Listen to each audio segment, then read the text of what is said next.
Let's talk about an interesting voting system that isn't really in use in the United States yet. It's called ranked choice voting. Not a lot of people really know how it works. It's made the rounds a little bit. It was championed by the Green Party in the 2016 election cycle. And the way it works is, say, hypothetically, let's look at the 2016 election as an example. Say you didn't want Donald Trump, but you didn't really want Hillary either. Let's say you did want to vote for Jill Stein. In a ranked choice voting system, what you're allowed to do is rank the candidates in order that you would like them. You could say, I want Jill Stein as my number 1, Hillary as my number 2, Gary Johnson as my number 3, and then finally Trump as number 4. And another name for it is instant runoff, right? So let's say Jill Stein didn't get enough votes for plurality. She gets 5%, just to have a number. Yeah. Let's say she gets just 5%. My votes would then be switched over to the next candidate if she was out of the race. So that way I can vote for the candidate I really want for without risking sort of letting the person I really don't want to win getting into office. It completely eliminates the spoiler effect. Right. Yeah. It eliminates the spoiler effect, and it mitigates this sort of first past the post mentality, this binary duality system. The reason I bring up ranked choice voting is that on Tuesday, citizens of Maine were able to pass a people's veto that were allowed to keep ranked choice voting on the ballot for future elections.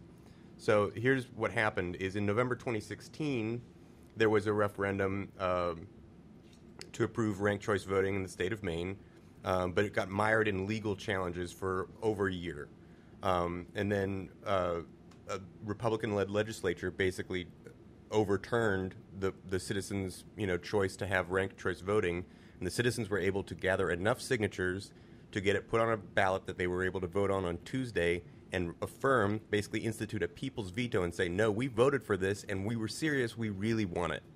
So in Maine, they have ranked choice voting. They're the first state in the country to have it. What do you guys think? And then you have a great example. I believe it was in San Francisco, which is the city that has ranked choice voting, which previously, just to give an idea of how this works out, there were, if I remember correctly, there was an establishment candidate and there were 2 progressive candidates. And it completely changes the way that campaigns organize, because right now when it's this kind of voting system where it's either or, it's you destroy your opponent until there's nothing left of them, hoping that you survive the fallout.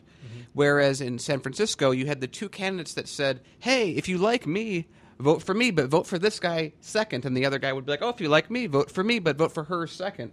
So when the voting came down to happening, the establishment Democrat actually had the more votes in the first round, but because of how the system then goes, okay, well, who got the least votes? You take them out, you take their votes, you pass them on to whoever they got.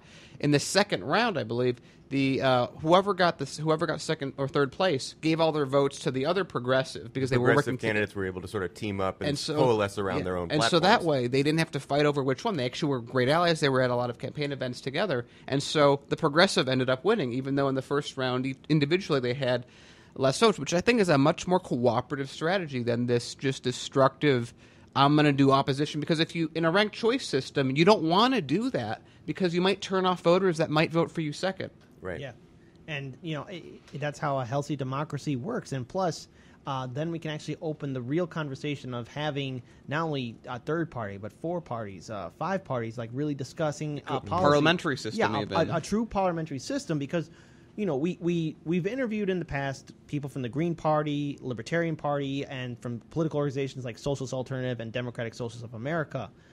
Can you imagine if there was the ability of having those 4 podiums right next to the Republicans and Democrats? Because then the Republicans and Democrats can't go say, I'm not this person. No, I'm not this person. Vote blue or red, whatever you choose. No, then we could start talking about policies and issues, because that's what Americans want to hear. They want to talk about stuff that's going to impact them. And right now, 40% of Americans identify themselves as independents. That number is going to get bigger because people are tired of the 2-party neoliberal corporate establishment system. The same corporations, lobbyists, banks, and Wall Streets that donate to Republicans also donate to the Democrats. And remember, the Democrats and Republicans in Washington, D.C. do whatever they can to protect their donor class. Yeah, the Democrats might be correct on some social issues, but they're lackluster and they only give half measures. Can you imagine if we had like a real, true debate and have a real open parliamentary system? Then we can start talking about the issues impacting Americans. Yeah, I want to be clear. Ranked choice voting being passed in Maine is awesome, and that's a huge step in the right direction toward including other parties and things like that. But it is by no means a fixed system, right? New Hampshire is the only state in the country that does paper ballots and has citizen accountable recounts. There are other major election issues that we need to worry about. We still have an electoral college. We still have superdelegates in the DNC. Yeah. This is by no means ironed out, and the ballot access issues are still a problem for third parties. And then you have Ohio, what just happened with Ohio, where the Supreme Court says, yeah, you can purge voters, that's fine. Yeah, there that's are okay. so many issues with the way we run elections in this country, but this is just sort of a ray of sunshine through the clouds, having Maine pass this citizens' veto. It's just really power of democracy. It's just a good story. And one thing I want to add is that for people, again, that we've said that, well, the people that are like, oh, the system's rigged, there's nothing I can do, again, that's not true. It's a elbow on the scale. There's a huge difference. Rigged means that we don't live in a democracy at all, and really anything you do politically is irrelevant, which is not the case at all.